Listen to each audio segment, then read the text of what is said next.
too big. Just sit tight, the Korean Mafia said calm to the black woman right before she realized what was under her. Part 2. Don't move. You're mine now, he said after the explosion. The morning after the ambush. The sun rose over the city like it didn't know it had tried to kill them a few hours earlier. The penthouse was a wreck, glass, stray bullets, overturned furniture. But somehow the quiet was more unnerving than the gunfire. Amara woke up first.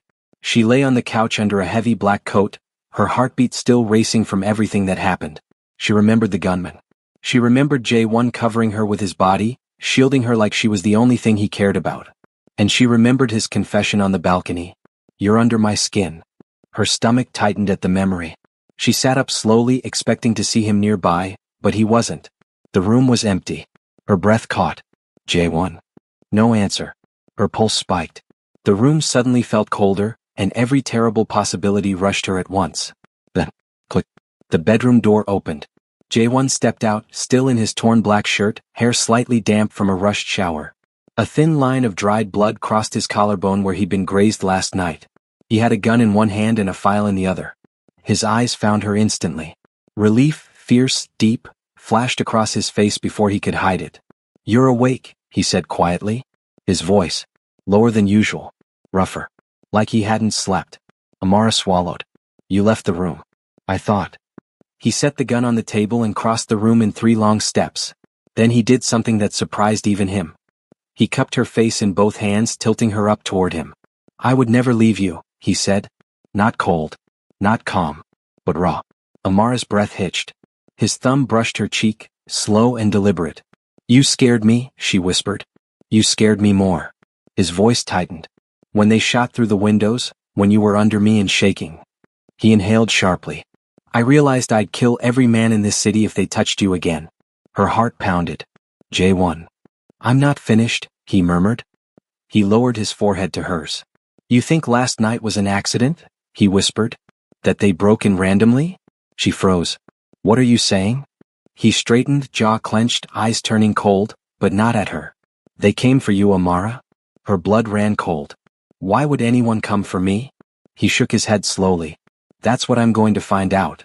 His voice hardened with the kind of promise that made entire syndicates tremble. But first, he knelt in front of her. Not as a lover. Not as a kingpin.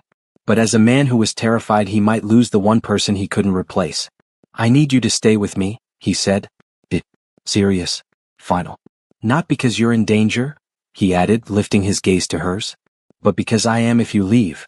Her breath trembled. Kang Jae-won, she whispered. He reached up, sliding his hand behind her waist, pulling her just a little closer. Stay close, he said softly. Not a command. A plea wrapped in power. Amara nodded slowly.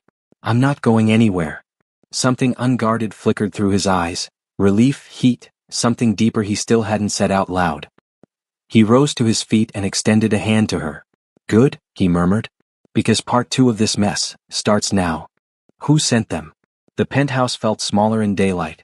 Shards of sunlight slipped through the torn curtains and cut across broken glass on the floor, making glitter that felt almost obscene after the violence of the night before. Amara moved slowly, touching objects as if the world might crumble at any careless gesture. Jae-won watched her from the kitchen doorway, a file clenched in one hand, his other resting on the counter. He looked tired, raw, and more exposed than she'd ever seen him. You shouldn't be walking around alone, he said, but there was no edge to it, only concern. She looked up at him, exhaustion and a strange stubbornness in her eyes. I need to know what they wanted. I can't just sit and pretend I don't care. He closed the distance in 2 long strides and set the file on the coffee table. On top of it lay a folded photograph, a grainy police printout of the crate, stamped with a name she'd never seen before. They didn't come for the crate by accident, he said. They came for someone who knows the crate's movements. Someone who could open doors to it. Amara's fingers found the edge of the photo. So they think I can help them? Jae-won's jaw flexed. Right now they think you are a key. That's the worst kind of target. He tapped the photo with one forefinger. We need to know who sent them. Otherwise they'll keep trying. She swallowed. Who would want me as leverage? He paced thinking. Power shifts, old alliances, new players rising. Anyone with a grudge against me could use you to get to me. Or someone who wants the crate's contents badly enough to create collateral. Amara's mouth dried. Then what do we do? Jae-won sat heavily on the armchair across from her. For a rare moment he seemed to measure his words. We start where the trail begins, the dockyard camera footage, our contacts who saw the men in the neighborhood, the warehouse they scouted last month. I'll have Hyun-suk pull the footage. I'll call in a favor from someone who owes me more than his life. Amara nodded, grateful for the plan even though it offered no comfort. He paused, looking at her. You can't leave this penthouse until we find answers. It's too dangerous. Her eyes flashed. And you think you can find answers sitting here? He gave a tight smile. Not sitting. Acting. Within the hour Hyun-suk had the footage. The men had scouted multiple locations for weeks, faces masked, patterns meticulous. One thing stood out. Someone had been at the docks the day before, an unregistered liaison who didn't belong to any gang Hyun-suk recognized. Someone hired them, Hyun-suk said, voice low. And whoever did it wanted them quiet. Precise. Not sloppy. Do you recognize the supplier tag? Jae-won asked, leaning over the screen. Hyun-suk frowned. He froze the footage on the tag, a smudged logo on a shipping pallet. It was not a company name Jae-won had seen, but the design was familiar in a way that made his gut clench. That symbol, it's from a front that operated out of Busan 5 years ago, Hyun-suk said slowly. They folded overnight when a rival clan crushed them. If they're active again, something big is happening. Amara pressed her hand to her mouth. So this goes deeper than me. He looked at her then, soft, fierce. You've never been just a piece in someone else's game. Not to me. She swallowed and asked the question she'd been holding back. Why didn't they take me? Why didn't they kidnap me or? Jae-won's face hardened. Because whoever sent them wanted you alive. That means they want leverage or information. Or they want to bait me. A trap. He nodded. A trap with teeth. Later that night they drove low in a nondescript car toward the old Busan trade corridor where the front company had been rumored to operate. Rain started again, soft at first, then harder, like the city was washing itself after the previous night's blood. They moved quietly. Jae-won kept one hand on the wheel and another on Amara's knee, small contact that anchored them both. They glided past shuttered warehouses and neon signs flickering like tired eyes until they reached a loading bay now occupied by a legitimate shipping firm. Jae-won's expression didn't change when Hyun-suk's men split to circle the perimeter. He was a man who could walk into danger and make it bend. Inside, an old foreman recognized the logo and swallowed at the mention of the name. They closed down after the raid, he rasped. But one of the supervisors stayed and worked for someone else, wouldn't say who. Hyun-suk exchanged a look with Jae-won. We need that supervisor. Jae-won nodded. Bring him in. We'll be careful. When the supervisor arrived, hands shaking, steering clear of Jae-won's shadow, he confirmed whispers of a new patron, a faceless investor pulling strings from overseas, using shell companies to buy silence and manpower. He provided a name that meant nothing to Amara until Hyun-suk translated the implication to Jae-won's voice, an alumnus of the same syndicate that once vied for Jae-won's territory, someone who had reasons to settle scores. On the drive back, the city sped by like a ribbon of lights.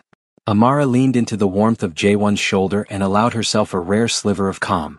You could go after them alone, she said softly. You don't need me in the line of fire. He tightened his grip on her knee and gave a small, tired chuckle. You're stubborn in an infuriating way. And you're already in the line of fire.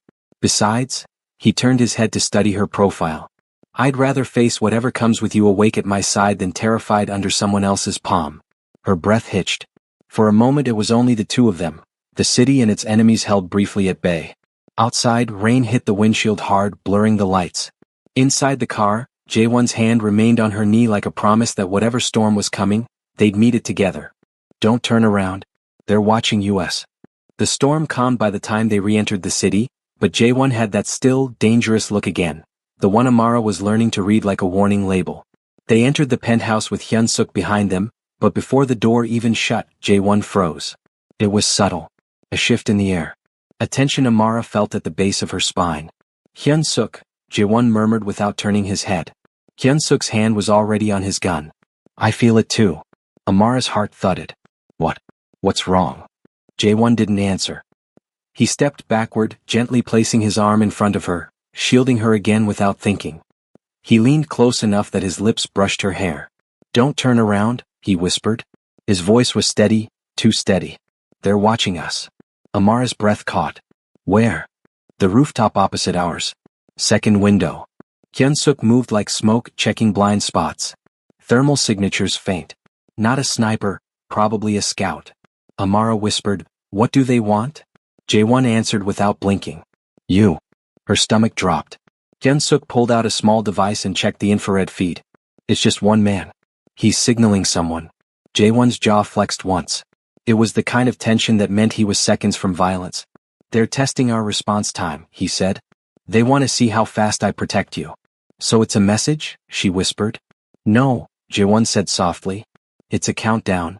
The lights go out. Before Amara could speak, every light in the penthouse went dark. A blackout. A manufactured one. Hyun-suk swore under his breath. They cut power to this grid only. Jae-won, they isolated us. The city outside still glowed bright. Their penthouse was the only shadow on the skyline. Amara's pulse hammered, but Jae-won's voice slipped into something terrifyingly calm. Hyun-suk, backup generator. Now. Hyun-suk disappeared into the hallway. Then Jae-won turned to Amara. Slowly. Deliberately. He touched her cheek, guiding her gaze to his. Don't panic, he whispered. I'm right here. His thumb brushed under her eye, a gentle gesture that felt almost out of place in the dark. But then, a red dot appeared on the wall. A laser. Amara froze. Jae-won. I see it, he murmured. He didn't let go of her face. The laser drifted slightly, searching. Sweeping across the floor. Across the couch. Across the table. Jae-won pulled Amara in until she was pressed to his chest, his body blocking her completely. If it lands on you, he whispered, I'll kill them before they breathe again. She trembled. Not from fear alone, but from the heat of him pressed against her, the certainty in his voice, the terrifying, protective intensity radiating off him. The red dot hovered. Came closer. Hyun-suk's voice crackled over their comm line. Found their signal source. I can reroute the generator in 10 seconds. Do it, Jae-won growled. Amara clutched the front of Jae-won's shirt. Why are they doing this? Jae-won didn't look away from the window. To see what you mean to me, he answered. To see if your life makes me reckless. Amara swallowed. Does it? He exhaled, a slow, honest confession. Yes. The penthouse reactivates. The lights flick back on. Instantly. The laser dot vanished. Jae-won moved in a flash, crossing to the balcony doors. He swung them open and aimed outward, firing a single warning shot into the opposite rooftop. A scream echoed from across the gap. Hyun-suk rushed in. We have movement on that building, he's retreating. Jae-won holstered his gun. Let him run. He'll lead us to the rest. Then he turned back to Amara. And something in him cracked open. He walked straight to her, cupped her face again and rested his forehead against hers. You're not leaving my side again, he whispered. His voice was rough like the words hurt. I don't care if I have to keep you in my arms to make that true. Amara's breath trembled. Jae-won. I mean it, he murmured, his lips brushing her temple. Whoever is coming for you, they're going to learn what happens when a man like me has something to lose. His fingers slid to the back of her neck, pulling her closer. And Amara? Yes, she breathed. His voice dropped to a low, intimate rasp. You're not going anywhere. Stay close. I won't let them touch you. Rain drummed against the penthouse windows as night returned, hard, relentless, like the city itself was warning them. Jae-won stood in front of the glass wall, his silhouette sharp against the lights of the skyline. His shoulders were tense, his hands buried in his pockets, his jaw clenched with a fury he wasn't trying to hide. Amara watched him from the center of the room. He hadn't spoken in minutes. And that terrified her far more than the blackout or the scout on the rooftop. When Jae-won went quiet, it meant one thing. He was planning violence. Jae-won, she said softly. He didn't turn. You should sit. She walked closer instead. Talk to me. His voice was low, rough. Amara, the man watching us earlier wasn't alone. Hyun-suk picked up 2 more signals on nearby rooftops. They're closing in. Her stomach twisted. So it was a test. Jae-won finally turned toward her. His eyes were darker than the storm outside. It was a declaration, he said. A warning. Or a threat. Or both. He stepped closer, each movement slow and controlled, but she could feel the storm building inside him. I should never have brought you into this, he murmured. She shook her head. You didn't bring me into anything. I walked in. He exhaled sharply. And I didn't stop you. His hand brushed her elbow, tentative at first, as if he wasn't sure he deserved to touch her. But when she didn't pull away, his fingers tightened slightly. You think I don't see what this is doing to you? He said quietly. You're trying to be brave, but your hands are cold. Your voice shakes. You barely sleep. Amara swallowed. I'm still here, aren't I? He looked at her like she had just said something he didn't know how to accept. Then he said it. The thing he'd been holding in his teeth since the first attack. They want you because they believe you matter to me. She held his gaze. Do I? His breath stilled. Amara? He lifted a hand, hesitated. Then touched her jaw with a gentleness that contradicted every violent instinct inside him. You matter in a way I'm not supposed to feel. Her pulse jumped. He leaned in, voice dropping to a whisper rough enough to break skin. You matter enough that I'm willing to burn half this city to keep you alive. Amara felt the words like heat down her spine. But before she could answer, Hyun-suk burst into the room. Boss, there's movement on the lower decks. Jaewon's entire demeanor snapped back into lethal focus. How many? 6. Maybe more. They're searching floor by floor. Amara inhaled sharply. They're coming up here? No, Jaewon said. They're trying to. He grabbed a black tactical jacket from beside the couch and strapped a knife to his thigh. He moved with the precision of someone who had lived too long in danger to fear it. Hyun-suk checked his earpiece. Backup ETA is 5 minutes. Jaewon scoffed. They won't get here in time. Amara's pulse hammered. Then what do we do? Jaewon stepped in front of her, close enough that she had to tilt her head up to meet his eyes. You're staying with me, he said. Every second. Every step. You do not leave my side. His hand slid to her waist, firm but protective. If anything happens. Nothing will, she whispered. He tightened his grip on her waist, the muscles in his jaw working. It won't, he echoed. Because I won't let them touch you. Not even once. Then he pulled her behind him as the elevator dinged somewhere below. Hyun-suk lifted his gun. They're coming. Jaewon didn't flinch. He placed Amara behind his back, one arm sweeping protectively across her. His voice dropped to a chilling, controlled promise. Let them come. Amara felt the shift in the air. A dangerous calm settling over him, thicker than the storm outside. Jaewon looked at her one last time. When this is over, he said quietly, we're going to talk about what you mean to me. Before she could answer. Boom. A concussive blast shook the building. Hyun-suk grabbed his gun. Amara grabbed Jaewon's arm. Jaewon stepped forward with lethal precision. Stay behind me, he whispered. I'm ending this. If they touch you, I'll lose my mind. The explosion ripped through the lower floors like a beast clawing its way upward. Concrete dust drifted from the ceiling. Lights flickered. Sirens from the building's internal alarms wailed in sharp, panicked bursts. But Jaewon didn't panic. He changed. His entire body shifted into that cold, lethal stillness Amara had only seen once before, the night he warned her not to tempt him. Hyun-suk, he said, voice flat, seal the east corridor. Block the stairs. Hyun-suk sprinted off. Jaewon grabbed Amara's wrist, not roughly but firmly, like she was the single thing tethering him to sanity. Stay close to me, he said. A command. A plea. A warning. They moved through the penthouse toward the secure hallway, Jaewon shielding her with his body every step. Amara felt his tension under her fingertips, a slow, burning fury radiating from him. Jaewon, she whispered as another tremor shook the floor, what if they break through? They won't. He didn't look back. They'd need a miracle to get past my defenses. And if they do? He stopped so suddenly she crashed lightly into his back. Then he turned, grabbed her waist and pressed her against the wall. Amara, he said, voice low, controlled and shaking with a furious kind of protectiveness. If they touch you, if they even breathe in your direction. He leaned closer, his forehead nearly brushing hers. I will lose my mind. Her breath hitched. The danger, the closeness, the tension rolling off him, it all wrapped around her like heat. Jaewon. His hand slid up her arm, fingers trembling just slightly, the only sign he was scared. Not for himself. For her. You don't understand, he murmured. Every time there's a sound, every time something explodes, every time I blink. His voice broke on the last word. I see you getting hurt. She rested her palm against his chest. His heart was pounding. Then don't blink, she whispered. I'm right here. A muscle jumped in his jaw. He wanted to kiss her. She could feel the pull like gravity. But the sound of heavy boots in the stairwell snapped everything back into reality.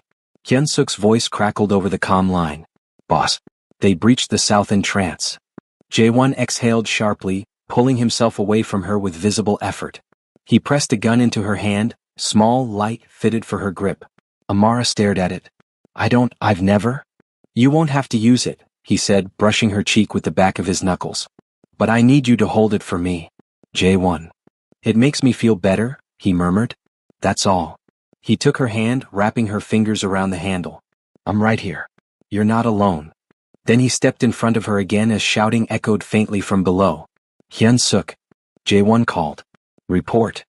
Hyun-suk's voice came through breathless. 3 armed hostiles. They're pushing up the south wings. Are they marked? Jae-won demanded.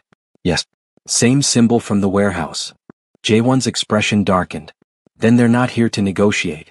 Gunfire rattled somewhere beneath them, rapid, chaotic, metallic. Amara's grip tightened on the gun, fear and adrenaline surging through her veins. Jae-won stepped closer again, cupping her face with both hands. His thumbs brushed her cheeks as if checking she was still real. Look at me, he whispered. Not them. Me. Her gaze locked with his. You're going to live, he said. You hear me? I'm not letting anything take you from me. Her throat tightened. What? Why am I this important? His breath hitched. Almost like he hadn't expected the question. Because, he whispered, leaning his forehead to hers.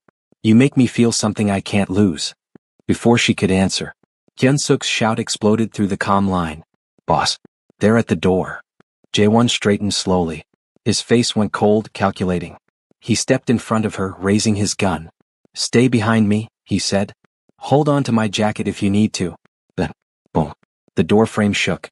Boots thundered closer. Jae-won's voice dropped to a deadly whisper. It's time. If they want you, they'll have to go through me. The door to the secure hallway shuddered under another impact. Boom, boom, boom. Each hit came harder, angrier, more desperate. Jae-won positioned himself between Amara and the door, gun raised, body angled forward like a shield forged in fury. Hyun-suk, he barked. Still holding them off. Hyun-suk's voice echoed through the comm line. But these guys are trained, boss, military or ex-military. They're not backing down. Jae-won grimaced. Of course they weren't. Whoever was coming for Amara had invested in professionals. The handle on the secure door twisted violently. Amara pressed her back to the wall, clutching the small weapon Jae-won had given her. Her heart hammered so loudly she could barely hear. Jae-won glanced back at her. Not to check if she was okay. To make sure she was still there. Her breathing uneven. Her hands shaking. Her eyes wide but refusing to look away. Stay focused on me, he said softly, powerfully. Not the door. Not the noise. Just me. She nodded, even though her pulse was chaos. Another violent hit slammed into the door. Jae-won stepped closer to her. He tilted her chin upward with one finger. You're doing well, he murmured. You're scared. But you're here. His thumb brushed the corner of her mouth, the gesture achingly gentle. You have no idea, he whispered. How much strength that takes. Amara swallowed hard. Jae-won. I'm holding it together because of you. A slow breath escaped him. A soft sound, almost a growl, of emotion he couldn't suppress. But then, bang. The door bent inward. Jae-won moved instantly, pressing Amara behind him with one hand and aiming with the other. He didn't blink. He didn't breathe. He became ice and steel, sculpted into a single purpose. Protect her. At any cost. The door cracked open. A black-gloved hand reached through. Jae-won fired. A scream. The hand fell away. Hyun-suk's voice came through again, urgent. 2 hostiles down on my end. One trying to regroup. Jae-won shouted back. Hold them. They're pushing the main entrance. Another loud boom shook the hallway. The door split at the hinges. Amara flinched, covering her ears. Jae-won turned to her, grabbed her face between his palms and forced her eyes to his. Amara, he said low and fierce. You trust me, right? She nodded without hesitation. Yes. Then listen. He leaned closer, his forehead brushing hers. If they breach this room, I'm not running. I'm not hiding. I'm fighting until there's no one left standing. Her breath trembled against his. Jae-won. He pulled back only enough to see her fully. If anything happens. Nothing will, she whispered. No, he said firmly. You need to hear this. His voice dropped to something raw, stripped of all defenses. I will not let them take you. I will not let them hurt you. I will not let them touch you. His hand slid down to her waist, pulling her close behind him again. They want you? Fine. His tone turned lethal. They'll have to walk through me first. Then, crack. The door collapsed inward. Black-clad figures rushed in. Amara screamed. Jae-won didn't hesitate. He moved like a force of nature, fast, precise, deadly. His first shot dropped the lead attacker instantly. The second lunged. Jae-won caught him, slammed him into the wall, twisted his wrist until a knife clattered to the floor. A third man sprinted for Amara. No. Jae-won roared, crossing the room in half a breath. He grabbed the man by the collar and slammed him backward so violently the glass wall behind him splintered. The attacker crumpled. Hyun-suk burst in from the side hallway, panting, blood on his sleeve. Boss. More incoming from the stairwell. Jae-won didn't even look away from Amara. Then we finish this, he said. No one escapes. For a second, a single heartbeat, everything went quiet. Jae-won strode back to Amara, cupping her face again, checking her for injuries with desperate hands. Are you hurt? She shook her head, breath trembling. No. I'm okay. His relief was so sharp it looked almost painful. His hand moved to the back of her head, pulling her forehead to his chest. Stay behind me, he whispered again. I'm not losing you. Then, footsteps thundered up the stairwell. Jae-won's body tensed. He stepped forward. Gun raised. Eyes burning. Hyun-suk, he growled. Let them in. The promise he shouldn't have made, asterisk. The storm finally broke around the safe house, rain thundering like gunfire on the roof. Amara sat on the bed, still wrapped in Jae-won's oversized black shirt, the fabric hanging off her shoulder like a stolen secret. Her body was exhausted. Her heart was louder than the rain. But the moment Jae-won entered the room, everything inside her sharpened. He looked like a man carrying too many ghosts, hair wet from the rain, black suit jacket dripping, expression carved from stone. Yet the moment his eyes landed on her, that stone cracked. Amara, he breathed like her name was the only thing keeping him upright. She stood slowly. Jae-won, talk to me. You didn't? Instead, he stepped forward, cupped her face gently, and pressed his forehead to hers. I shouldn't have touched you last night, he whispered. His voice was low, broken. Not when every man and soul is coming for me. When danger sticks to my name like blood. Amara's fingers slid up his chest. You make it sound like I didn't want you. His jaw flexed, guilt, desire, fear all tangled. I promised myself I'd keep you safe, even if it meant keeping my distance. He exhaled shakily. But last night, Amara, I lost all control around you. She lifted his chin so he had to look at her. You didn't lose control, she whispered. You finally told the truth. Jae-won didn't move, didn't blink. But his grip on her waist tightened, pulling her closer. You are the one thing I need most, he murmured, and the one thing I should stay away from. Amara let out a breathy laugh. You're terrible at staying away from me. His lips twitched. Yes, I am.